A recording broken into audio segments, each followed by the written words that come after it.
વંદે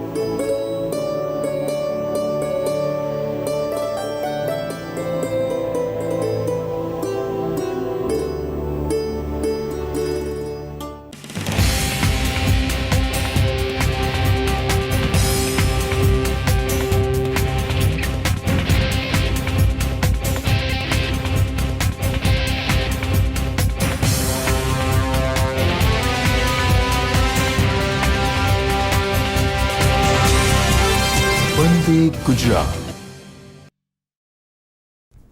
નમસ્કાર મિત્રો, આજના વર્ચ્યુઅલ ક્લાસરૂમ ટ્રેનિંગ પ્રોગ્રામમાં આપ સૌનું હાર્દિક સ્વાગત છે।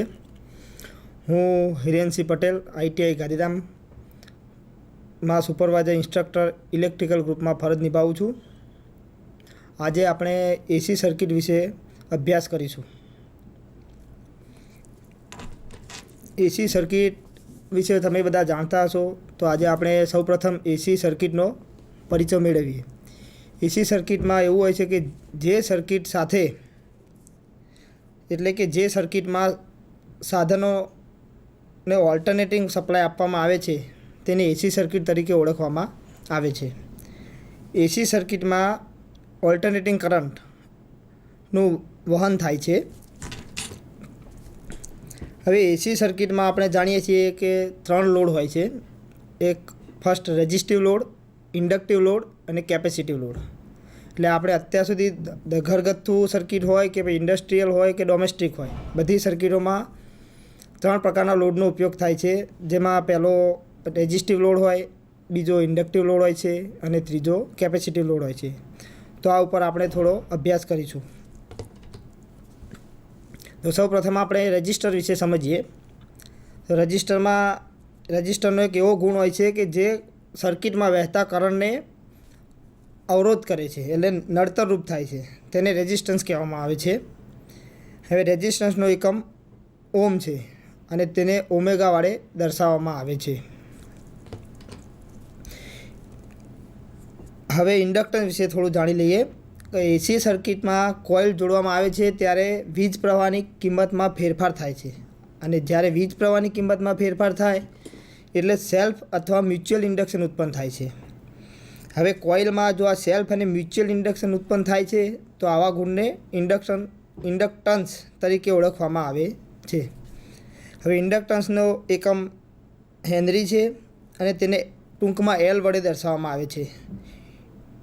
ઇન્ડક્ટન્સ એક પ્રકારની કોઇલ હોય છે, જે ધારો કે ઇન્ડક્ટન્સ સામાં મળી રહે તો પંખાનું વાઇન્ડિંગ છે, કોઈ પણ પ્રકારના વાઇન્ડિંગમાં આપણે ઇન્ડક્ટન્સ મળી રહે છે। ચોક છે, ટ્યુબલાઇટનો ચોક હોય, પંખાનું વાઇન્ડિંગ હોય, કોઈ પણ પ્રકારની કોઇલ વીંટાળેલી હોય તો એમાંથી ઇન્ડક્શન મળે છે, અને કોઇલ દ્વારા અલગ અલગ પ્રકારનું ઇન્ડક્શન ઉત્પન્ન થાય છે। હવે ઇન્ડક્ટન્સ જે છે, ઇન્ડક્ટન્સમાં એક પ્રકારનો બીજો ગુણ રહેલો છે, તેને ઇન્ડક્ટિવ રિએક્ટન્સ કહે છે। ઇન્ડક્ટર એટલે કે કોઇલના ઇન્ડક્ટન્સના ગુણને કારણે વીજ પ્રવાહના વહનમાં થતા અવરોધને ઇન્ડક્ટિવ રિએક્ટન્સ તરીકે ઓળખવામાં આવે છે। તેને એક્સેલ વડે દર્શાવવામાં આવે છે અને તેનો એકમ ઓમ છે। એટલે હવે જ્યારે કે ઇન્ડક્ટન્સ આપણે શોધવું હોય તો ઇન્ડક્ટન્સને શોધવા માટે આપણા પાસે એક સૂત્ર છે જેના દ્વારા ઇન્ડક્ટન્સ શોધી શકાય છે। તો સૂત્ર એક્સએલ = 2πfl થાય છે। તો એમાં એક્સએલ જે છે સર્કિટનો ઇન્ડક્ટિવ રિએક્ટન્સ છે, જે ઓમમાં માપી શકાય છે। એફ એ આપણા સપ્લાયની ફ્રિકવન્સી છે, જે હર્ટ્ઝમાં મપાય છે, અને એલ એ કોઇલનું ઇન્ડક્ટન્સ છે, જે હેનરીમાં માપી શકાય છે। હવે આ સર્કિટનો જે ઇન્ડક્ટન્સ છે તે આપણે આ સૂત્રો દ્વારા મેળવી શકીએ છીએ। જુદા જુદા સૂત્ર છે, છતાં એલ દ્વારા કોઇલનું ઇન્ડક્ટન્સ મેળવી શકાય છે અને એક્સએલ દ્વારા કોઇલનો ઇન્ડક્ટન્સ મેળવી શકાય છે, ઇન્ડક્ટિવ રિએક્ટન્સ છે જે, અને શોધી શકાય છે। હવે કેપેસિટન્સ વિશે થોડું જાણીએ। તો એસી સર્કિટમાં જ્યારે કેપેસિટર જોડવામાં આવે છે ત્યારે તે પોતાનામાં એક પ્રકારનો ચાર્જ સંગ્રહ કરે છે, અને કેપેસિટરના આ જે ગુણ રહેલો છે તેને કહેવાય છે કેપેસિટન્સ। કેપેસિટન્સને ટૂંકમાં લખવું તો સી દ્વારા દર્શાવવામાં આવે છે, અને તેને જો માપવો હોય તો તે ફેરાડેમાં મપાય છે। તેનો એકમ ફેરાડે છે, તેને ટૂંકમાં સી વડે દર્શાવવામાં આવે છે। કેપેસિટન્સનો પણ એક ગુણ રહેલો છે જેને કેપેસિટિવ રિએક્ટન્સ કહે છે। કેપેસિટિવ રિએક્ટન્સ કહેવામાં આવે છે। એસી સર્કિટમાં જ્યારે કેપેસિટરને આપણે જોડીએ છીએ ત્યારે તેમાં કરંટનું વહન થાય છે, અને જે કરંટનું વહન થાય અને એમાં અવરોધ ઊભો થાય છે, અને જેના દ્વારા અવરોધ ઊભો થાય છે એ અવરોધને કેપેસિટિવ રિએક્ટન્સ કહેવામાં આવે છે। કેપેસિટિવ રિએક્ટન્સ XC વડે દર્શાવવામાં આવે છે અને તેનો એકમ ઓમ છે। હવે જો કેપેસિટિવ રિએક્ટન્સ આપણને મળી ગયો અને એના ઉપર જુદા જુદા એક્ઝામ્પલ પણ લઈ શકાય છે। કેપેસિટિવ રિએક્ટન્સ શોધી શકાય છે। કેપેસિટિવ રિએક્ટન્સ શોધવા માટે એનું એક સૂત્ર છે જે હું દર્શાવું છું, XC બરાબર 1/2πfc। XC એ આપણી કેપેસિટિવ રિએક્ટન્સ છે જે ઓમમાં મપાય છે, F સપ્લાય ફ્રિકવન્સી છે અને C કેપેસિટરનું કેપેસિટન્સ છે જે ફેરાડેમાં માપી શકાય છે। હવે આપણે એસી સર્કિટ જે 3 ટાઈપની એસી સર્કિટ હતી, રેઝિસ્ટિવ, ઇન્ડક્ટિવ અને કેપેસિટિવ, અને એમાં જે રહેલા ગુણો રેઝિસ્ટન્સ, ઇન્ડક્ટન્સ અને કેપેસિટન્સ, એ 3 ગુણો વિશે આપણે હમણાં સમજ્યા। હવે એસી સર્કિટ વિશે આગળ જાણીએ તો એસી સર્કિટના જુદા જુદા પ્રકાર પડે છે। એસી સર્કિટમાં 2 પ્રકાર પડે છે, જેમાં સૌપ્રથમ એક પ્રકાર છે શુદ્ધ એસી સર્કિટ અને બીજો છે મિશ્ર એસી સર્કિટ। હવે આપણે નેક્સ્ટ જોઈએ, જો શુદ્ધ એસી સર્કિટ વિશે જાણીએ એટલે કે પ્યોરલી એસી સર્કિટ। પ્યોરલી એસી સર્કિટ વિશે થોડું હવે સમજીએ। તો પ્યોરલી એસી સર્કિટ જે છે એની વ્યાખ્યા કરીએ તો જે સર્કિટમાં ફક્ત એક જ પ્રકારનો લોડ જોડાયેલો હોય તેને પ્યોરલી એસી સર્કિટ કહેવામાં આવે છે। એક જ પ્રકારનો લોડ એટલે કે એક જ પ્રકારનો ગુણ, એમાં કોઈ પણ જાતનું કોઈ પણ બીજી સર્કિટ એડ થયેલી ના હોય એવી સર્કિટને આપણે કહીએ છીએ પ્યોરલી એસી સર્કિટ। હવે પ્યોરલી એસી સર્કિટમાં પણ 3 પ્રકાર પાડવામાં આવેલા છે, જેમાં સૌપ્રથમ એક પ્રકાર છે પ્યોરલી રેઝિસ્ટિવ સર્કિટ, બીજું છે પ્યોરલી ઇન્ડક્ટિવ સર્કિટ અને ત્રીજું છે પ્યોરલી કેપેસિટિવ સર્કિટ। હવે સ્ટેપ બાય સ્ટેપ આપણે આગળ purely resistive circuit, purely inductive circuit અને પ્યોરલી કેપેસિટિવ સર્કિટ વિશે આગળ સમજીશું। સૌપ્રથમ આપણે પ્યોરલી રેઝિસ્ટિવ સર્કિટ વિશેનો અભ્યાસ કરીએ છીએ। પ્યોરલી રેઝિસ્ટિવ સર્કિટ એક એવી સર્કિટ છે કે જેમાં ફક્ત અને ફક્ત એક જ લોડ, રેઝિસ્ટિવ લોડ એટલે કે બલ્બ જોડવામાં આવેલો હોય એને કહેવાય છે purely resistive circuit. Purely resistive સર્કિટમાં કોઈ પણ પ્રકારની બીજી કોઈ સર્કિટ હોતી બીજો કોઈ લોડ જોડાયેલો હોતો નથી, ફક્ત અને ફક્ત એમાં એક જ લોડ એટલે કે લેમ્પ જોડાયેલો હોય છે। આ પ્રકારની સર્કિટમાં માત્ર અવરોધ હોવાથી વીજ પ્રવાહમાં ફેરફાર થવા છતાં કોઈ પણ પ્રકારનું બેક EMF ઉત્પન્ન થતું નથી, એટલે કે આ સર્કિટમાં વોલ્ટેજ અને કરંટની કિંમત એક સરખી રીતે એક જ સાથે બદલાય છે।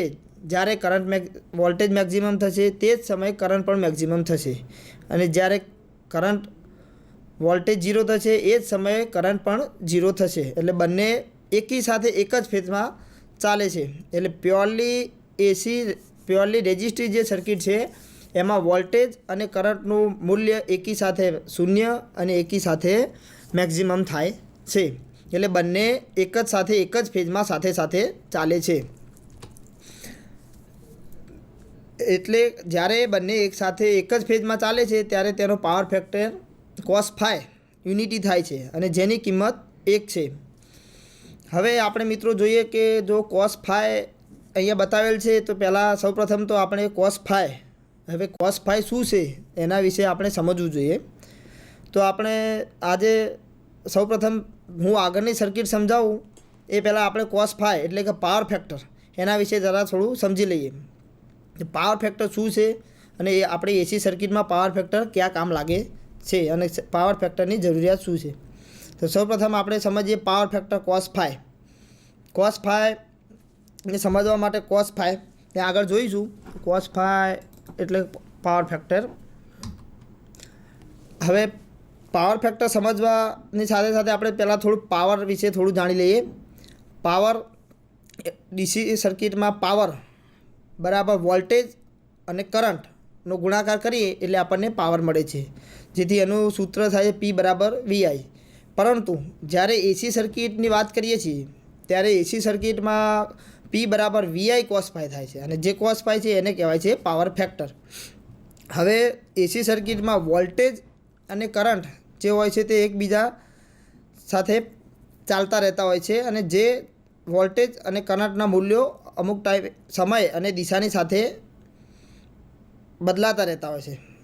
એસી સર્કિટમાં દિશા એસી સર્કિટ એટલે જેનું કિંમત અને મૂલ્ય સમયની સાથે બદલાય એને કહેવાય છે એસી સર્કિટ. હવે એસી સર્કિટમાં કરંટ અને વોલ્ટેજ આઉટ ઓફ ફેઝ હોય છે, તેથી કરંટ અને વોલ્ટેજ વચ્ચે અમુક એંગલ બને છે અને આ એંગલને ફેઝ એંગલ કહેવામાં આવે છે. હવે જે આ ફેઝ એંગલના કોસાઇનને પાવર ફેક્ટર તરીકે ઓળખવામાં આવે છે. પાવર ફેક્ટર કોને કહેવાય? તો પાવર ફેક્ટર વોલ્ટેજ અને કરંટથી બનતા ફેઝ એંગલને પાવર ફેક્ટર તરીકે ઓળખવામાં આવે છે અને તેને કોસ ફાઈ ટૂંકમાં દર્શાવવામાં આવે છે. એટલે જ્યારે પણ એસી સર્કિટ હોય અને ત્યારે પાવરની ગણતરી કરવી હોય તો તેનું સૂત્ર પી બરાબર વીઆઈ કોસ ફાઈ થાય છે. એટલે હવે પાવર ફેક્ટર શું? તો પાવર ફેક્ટર એ વોલ્ટેજ અને કરંટ વચ્ચે બનતો કોસાઇન એંગલ એને કહેવાય છે પાવર ફેક્ટર.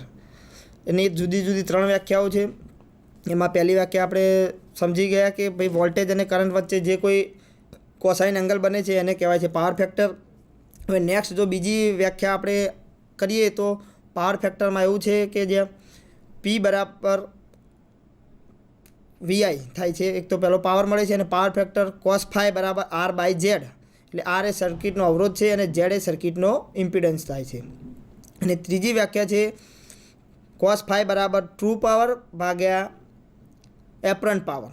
ટ્રુ પાવર એ જે ટ્રુ પાવર છે આપણો એ વોટમીટરથી જ મળતો પાવર છે અને એપરન્ટ પાવર એ આભાસી પાવર કહેવામાં આવે છે, જે વોલ્ટેજ અને કરંટના ગુણાકાર કરવાથી જે મળતો પાવર હોય છે તેને કહેવાય છે એપરન્ટ પાવર. એટલે cos phi power factor. Power factor આપણને 3 રીતે મેળવી શકાય છે. એક ફર્સ્ટ તો કોસાઇન વોલ્ટેજ અને કરંટનો કોસાઇન એંગલ, બીજું છે કોસ ફાઈ બરાબર આર બાય ઝેડ અને ત્રીજું થાય છે કોસ ફાઈ બરાબર ટ્રુ પાવર ભાગ્યા એપરન્ટ પાવર બરાબર વી ભાગ્યા વી ઇન્ટુ ડબલ્યુ ભાગ્યા વી ઇન્ટુ એ. આ 3 સૂત્રથી આપણે પાવર ફેક્ટર સર્કિટમાં મેળવી શકીએ છીએ. હવે જ્યારે રેઝિસ્ટિવ સર્કિટની આપણે વાત કરીએ છીએ ત્યારે સર્કિટમાં રેઝિસ્ટિવ સર્કિટનો પાવર ફેક્ટર યુનિટી થાય છે. કેમ કે જ્યારે વોલ્ટેજ અને કરંટ બંનેના મૂલ્યો એકી સાથે શૂન્ય થાય છે અને એકી સાથે મેક્ઝિમમ થાય છે, જેથી વોલ્ટેજ અને કરંટ બંને એકી સાથે ફેઝમાં એક જ ફેઝમાં હોય છે. આથી એ સર્કિટના વચ્ચે કોઈ વોલ્ટેજ અને કરંટ વચ્ચે કોઈપણ પ્રકારનો કોસાઇન એંગલ બનતો નથી અને તેના કારણે તેની કિંમત યુનિટી કહેવાય છે અને તેની યુનિટી એટલે એની કિંમત થાય છે 1. એટલે પ્યોરલી સર્કિટમાં પાવર ફેક્ટરનું મૂલ્ય 1 થઈ જાય છે. હવે જો એને સૂત્ર દ્વારા તારવણી કરીએ તો પ્યોરલી રેઝિસ્ટિવ સર્કિટમાં આર બરાબર આઈ કરંટ શોધવો હોય તો કરંટ આઈ બરાબર વી ભાગ્યા આરનું સૂત્ર બનશે અને જો પાવર શોધવો હોય તો પી બરાબર વી ગુણ્યા આઈ ગુણ્યા કોસ ફાઈ થાય છે. પરંતુ પ્યોરલી રેઝિસ્ટિવ સર્કિટમાં આપણે કોસ ફાઈ જે ગણીએ તે યુનિટી છે, તેથી પાવર જો શોધવો હોય તો પાવરનું સૂત્ર થશે પી બરાબર વી ગુણ્યા આઈ. હવે જો એની સર્કિટ જોઈએ આપણે પ્યોરલી રેઝિસ્ટિવ સર્કિટમાં તો અહીંયા સર્કિટ બતાવેલી છે, વેવફોર્મ બતાવેલા છે તથા વેક્ટર ડાયાગ્રામ બતાવેલો છે. અહીંયા જે રેઝિસ્ટિવ લોડ બતાવેલો છે પ્યોરલી રેઝિસ્ટિવ સર્કિટમાં ઓનલી સપ્લાય સાથે પેરેલલમાં રેઝિસ્ટિવ લોડ જોડેલો છે, જેને શુદ્ધ રેઝિસ્ટિવ સર્કિટ ડાયાગ્રામ એમાં બતાવેલો છે. હવે જ્યારે હું એસી સપ્લાય આપું છું પ્યોરલી રેઝિસ્ટિવ સર્કિટને ત્યારે એમાંથી કરંટ ફ્લો થાય છે અને જે કરંટ ફ્લો થાય છે એનું વેવફોર્મ બાજુની સર્કિટ બીમાં દર્શાવેલ છે. તો જો આપણે વેવફોર્મ જોતા હોઈએ તો વેવફોર્મમાં એકી સાથે કરંટનું મૂલ્ય 0 થાય છે. અહીંયા હું કર્સર દ્વારા બતાવવામાં આવું છું. એક સાથે કરંટનું મૂલ્ય 0 છે અને વોલ્ટેજનું મૂલ્ય 0 છે. પછી π/2 ટાઈમે એનું સમયે અમુક ટાઈમ પછી એનું જે મૂલ્ય થતું હોય તે કરંટ અને આઈનું મૂલ્ય એકી સાથે મેક્ઝિમમ થાય છે અને આગળ જેમ જેમ સાયકલ આગળ જતી જશે તેમ એકી સાથે 0 થાય છે. પછી નેગેટિવમાં મેક્ઝિમમ થાય છે અને પછી પાછું 0 થાય છે. એટલે કે કરંટ અને વોલ્ટેજ બંને એકી સાથે એક જ ફેઝમાં એક જ ટાઈમે ચાલતા હોય છે. અને જો તેનો વેક્ટર ડાયાગ્રામ દોરવામાં આવે તો વોલ્ટેજ અને કરંટ બંને એક જ દિશામાં એક જ સાથે ચાલતા હોય તો એની એક જ લાઇનમાં એનો વેક્ટર ડાયાગ્રામ જે આકૃતિ વેક્ટર ડાયાગ્રામમાં દર્શાવેલ છે. વી અને આઈ એક ફેઝમાં દર્શાવેલ છે. એટલે આ પ્યોરલી રેઝિસ્ટિવ સર્કિટમાં 3 પ્રકારના સર્કિટ, વેવફોર્મ અને વેક્ટર ડાયાગ્રામ દર્શાવેલો છે. હવે આપણે અત્યારે પ્યોરલી રેઝિસ્ટિવ સર્કિટની વાત કરી. હવે આપણે નેક્સ્ટ પ્યોરલી ઇન્ડક્ટિવ સર્કિટ વિશે સમજીએ. પ્યોરલી ઇન્ડક્ટિવ સર્કિટ એટલે શું? તો જે સર્કિટમાં માત્ર ને માત્ર ઇન્ડક્ટિવ લોડ જોડેલો હોય તે સર્કિટને ઇન્ડક્ટિવ સર્કિટ કહે છે. હવે ઇન્ડક્ટિવ લોડ એટલે શું? ઇન્ડક્ટિવ લોડ એટલે કોઈ પણ એક પ્રકારનું વાઇન્ડિંગ, એને કહેવાય ઇન્ડક્ટિવ. કોઇલ તો આપણે વપરાશમાં જે હોય તે ટ્યુબલાઇટનો ચોક છે, ટ્રાન્સફોર્મર છે, પંખાનું વાઇન્ડિંગ છે, એ બધા એક પ્રકારના ઇન્ડક્ટિવ લોડ કહેવામાં આવે છે. હવે જો ઇન્ડક્ટિવ લોડને આપણે પ્યોરલી સર્કિટ બનાવી છે તો પ્યોરલી સર્કિટ વિશે થોડું સમજી લઈએ. તો એના જે અલગ અલગ સૂત્રો છે એના દ્વારા આપણે એક્ઝામ્પલ ગણી શકીએ છીએ. તો પ્યોરલી ઇન્ડક્ટિવ સર્કિટના જે પાવરના સૂત્રો છે આપણે જોઈએ. પી બરાબર વીઆઈ કોસ ફાઈ છે આપણો, અને કરંટ છે, કરંટનું સૂત્ર આઈ બરાબર વી ભાગ્યા એક્સએલ. કરંટ જો શોધવો હોય આપણે ઇન્ડક્ટિવ સર્કિટમાં તો આઈ બરાબર વી ભાગ્યા એક્સએલથી શોધી શકાય છે, અને પાવર બરાબર પી બરાબર વીઆઈ કોસ ફાઈથી શોધી શકાય છે. હવે જો પાવર પી બરાબર વી આઈ કોસ ફાઈ થાય, પરંતુ કોસ ફાઈ એટલે કે પાવર ફેક્ટર આગળ જેમ મેં વ્યાખ્યા કરી એ પ્રમાણે કોસ ફાઈ બરાબર આર બાય ઝેડ થતું હોય છે. એટલે કે સર્કિટ આર એટલે કે સર્કિટનો રેઝિસ્ટિવ લોડ ભાગ્યા ઇમ્પિડન્સ, ઝેડ બરાબર ઇમ્પિડન્સ. પરંતુ આપણી જે સર્કિટ અત્યારે બતાવી છે એ સર્કિટ છે પ્યોરલી ઇન્ડક્ટિવ સર્કિટ. એટલે ઇન્ડક્ટિવ સર્કિટમાં કોઈ પણ પ્રકારનો રેઝિસ્ટિવ લોડ હોતો નથી. એટલે જો રેઝિસ્ટિવ લોડ જ ના હોય સર્કિટમાં તો એનું મૂલ્ય શું થાય? 0 થાય છે. જો હવે મૂલ્ય 0 થઈ ગયું તો એ આપણે આગળ નેક્સ્ટ જો કોસ ફાઈના સૂત્રમાં મૂકીએ, કોસ ફાઈ બરાબર આર બાય ઝેડ. હવે આર આપણો 0 છે એટલે શું થશે? કોસ ફાઈ બરાબર 0 ભાગ્યા ઝેડ. તો કોસ ફાઈની કિંમત શું થશે? 0 થઈ જશે. કોસ ફાઈ 0 થયું, કોસ ફાઈ 0 થઈ ગયું એટલે એ સર્કિટ જો કોસ ફાઈની કિંમત આપણે પી પર વીઆઈ કોસ ફાઈમાં મૂકતા પી બરાબર વીઆઈ ગુણ્યા 0 થાય તો પાવર બરાબર 0. એટલે કે જો સર્કિટમાં આગળ ગણતરી કરીએ તો પાવરનું કિંમત કેટલી મળશે? 0 મળશે. એટલે કે પ્યોરલી રેઝિસ્ટિવ સર્કિટમાં કોઈ પણ પ્રકારનો પાવર મળતો નથી અને પાવરનું મૂલ્ય 0 થાય છે. પરંતુ વ્યવહારમાં કોઈ પણ પ્રકારનું પ્યોરલી ઇન્ડક્ટિવ સર્કિટ હોતી નથી. કેમ કે કોઈ પણ સર્કિટ લો, વાઇન્ડિંગ લો તો વાઇન્ડિંગમાં વાયરની સાઇઝ, વાયરની લંબાઈ અને તેના કારણે કોઈ પોતાનો એક રેઝિસ્ટન્સ હોય છે અને એ રેઝિસ્ટન્સ એમાં એડ થતો હોય છે. એટલે કે વ્યવહારમાં પ્યોરલી ઇન્ડક્ટિવ સર્કિટનો ઉપયોગ થતો નથી અને હોતી નથી. આ તો એક આઈડિયલ કન્ડિશન છે જે સમજવા માટે આપણે અહીંયા દર્શાવેલી છે.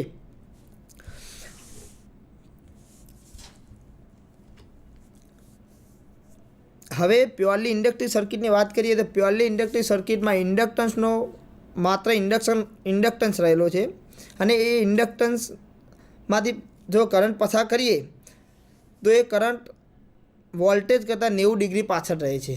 અને જે આપણે જે સાયકલ છે એસી સર્કિટની 360 ડિગ્રીની સાયકલ હોય છે, એમાં જ્યારે વોલ્ટેજ એસી ઇન્ડક્ટરને કોઈ પણ એસી સોર્સ સપ્લાય આપીએ ત્યારે વોલ્ટેજ અને કરંટ વચ્ચે એક પ્રકારનો એંગલ બને છે અને એ એંગલ 90 ડિગ્રીનો એંગલ બને છે. પ્યોરલી ઇન્ડક્ટિવ સર્કિટમાં વોલ્ટેજ અને કરંટ વચ્ચેનો એક પ્રકારનો 90 ડિગ્રીનો એંગલ બને છે.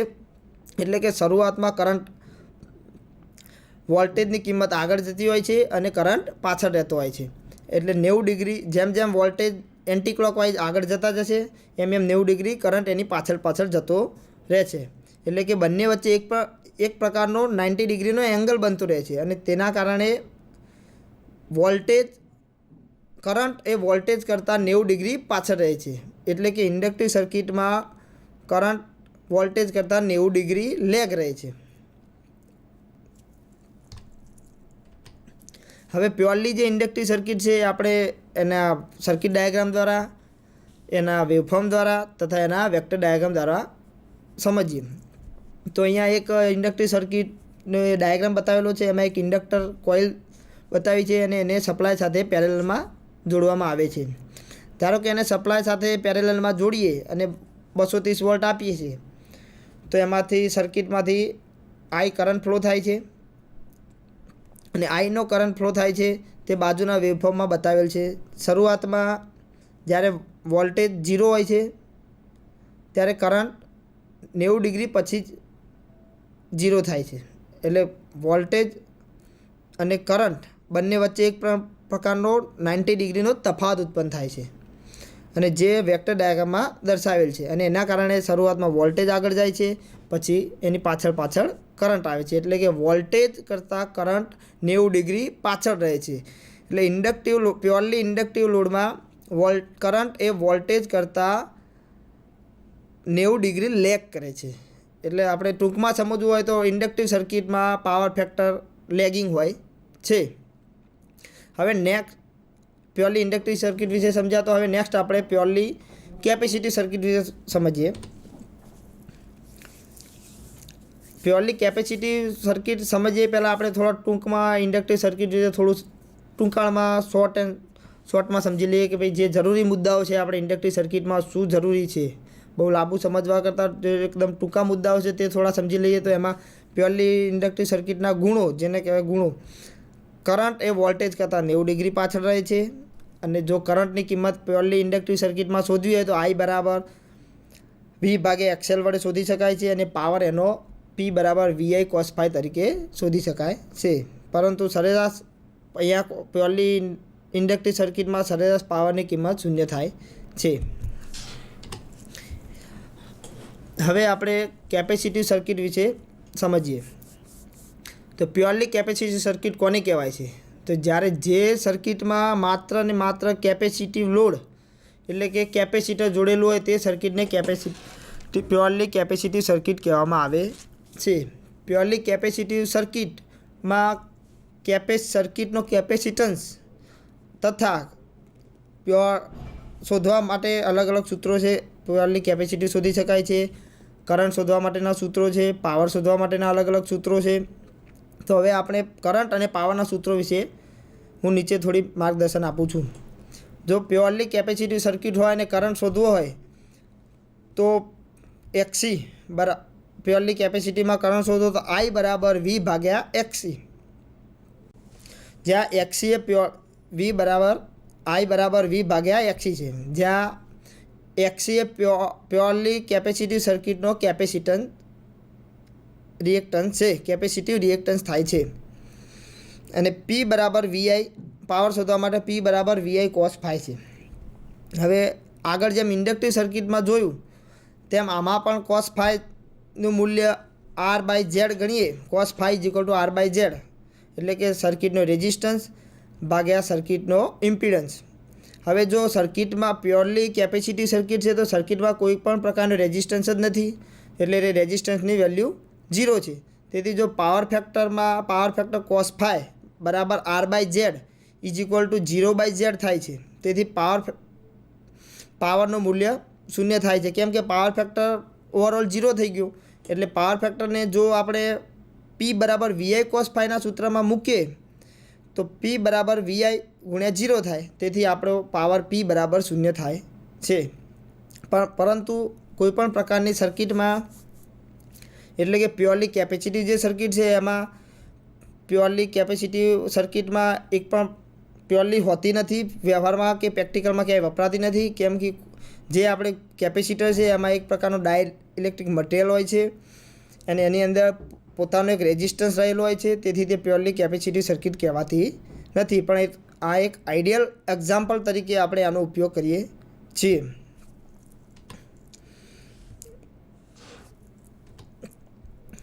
હવે જો એના વેક્ટર ડાયાગ્રામ તરીકે એનું નિરૂપણ કરીએ તો પ્યોરલી કેપેસિટી સર્કિટમાં, તો પ્યોરલી કેપેસિટીમાં કરંટ એ વોલ્ટેજ કરતાં 90 ડિગ્રી આગળ રહે છે. એટલે કે જ્યારે આપણી 360 ડિગ્રીની જે સાયકલ છે એને એન્ટી ક્લોકવાઇઝ જો ચાલતી હોય તો એમાં સૌપ્રથમ કરંટ અને વોલ્ટેજ વચ્ચે જો જે એંગલ બનતો હોય છે 90 ડિગ્રી લેગ હોય છે, એટલે કે આગળ હોય છે. એટલે પહેલાં આ કરંટ ફ્લો થશે અને પછી એની સાથે 90 ડિગ્રી પછી એના પાછળ વોલ્ટેજ ફ્લો થતા હોય છે. એટલે કે કરંટ એટલે એવું કહી શકાય કે પ્યોરલી કેપેસિટિવ સર્કિટમાં કરંટ એ વોલ્ટેજ કરતાં 90 ડિગ્રી આગળ હોય છે. એટલે આઈ એક વોલ્ટેજ કરતાં 90 ડિગ્રી લીડ કરે છે. હવે પ્યોરલી કેપેસિટીવમાં આપણે અલગ અલગ વેવફોર્મ જે છે તેની સર્કિટ ડાયાગ્રામ જે છે અને એનો વેક્ટર ડાયાગ્રામ આ રીતે નીચે આકૃતિમાં દર્શાવેલ છે. તો આપણે એસી સપ્લાય સાથે એક કેપેસિટર જોડેલું છે, એને જો સપ્લાય આપવામાં આવીએ તો એમાંથી કરંટ ફ્લો થાય છે અને આ કરંટ જે ફ્લો થાય છે એનું નિરૂપણ વેવફોર્મમાં દર્શાવેલ છે. તો વેવફોર્મમાં આપણે જોઈએ તો શરૂઆતમાં π/2 0ની આગળ π/2માં શરૂઆતમાં કરંટનું જે શરૂઆત થાય છે તે કરંટથી શરૂઆત થાય છે અને ત્યારબાદ વોલ્ટેજની શરૂઆત થાય છે. એટલે કે સૌપ્રથમ સર્કિટમાં કરંટ સ્ટાર્ટ થાય છે અને 90 ડિગ્રી પછી એમાં વોલ્ટેજ સ્ટાર્ટ થાય છે. એટલે જો ગણતરીમાં ગણીએ તો કરંટ આપણો વોલ્ટેજ કરતાં 90 ડિગ્રી આગળ ચાલતો રહે છે. એમ પૂરી સાયકલમાં 360 ડિગ્રી કે આખી સાયકલમાં એ કરંટ આગળ રહે છે અને વોલ્ટેજ પાછળ રહે છે. એટલે બંને વચ્ચે જે એંગલ બને છે 90 ડિગ્રીનો એ વોલ્ટેજ એ કરંટ એ વોલ્ટેજ કરતાં 90 ડિગ્રી આગળ રહે છે. એને લીડિંગ કરંટ તરીકે ઓળખવામાં આવે છે. હવે જો પ્યોરલી કેપેસિટીવના ગુણો જોઈએ તો કરંટ વોલ્ટેજ કરતાં 90 ડિગ્રી આગળ રહે છે. કરંટની કિંમત I બરાબર V/XI વડે શોધી શકાય છે અને પાવર P બરાબર VI cos phi તરીકે શોધી શકાય છે. મિત્રો હવે આ પાવર અને પાવર ફેક્ટર વિશે આપણે આગળ સમજી ગયા.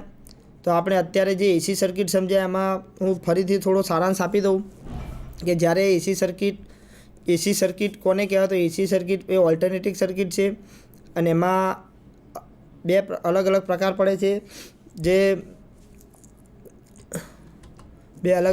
પડે છે. જે શુદ્ધ રેઝિસ્ટિવ સર્કિટ છે અને એક મિક્સ શુદ્ધ પ્યોરલી સર્કિટ અને મિક્સ સર્કિટ. તો પ્યોરલી સર્કિટ વિશે આપણે purely resistive circuit, purely inductive circuit અને પ્યોરલી કેપેસિટિવ સર્કિટ વિશે સમજ્યા. હવે જે મિક્સ સર્કિટ આવે છે નેક્સ્ટ લેસનમાં આપણે સમજીશું. તો આજે આપણું આ લેસન જે છે તે પૂરું કરીએ છીએ. તમારો બધાનો ખૂબ ખૂબ આભાર.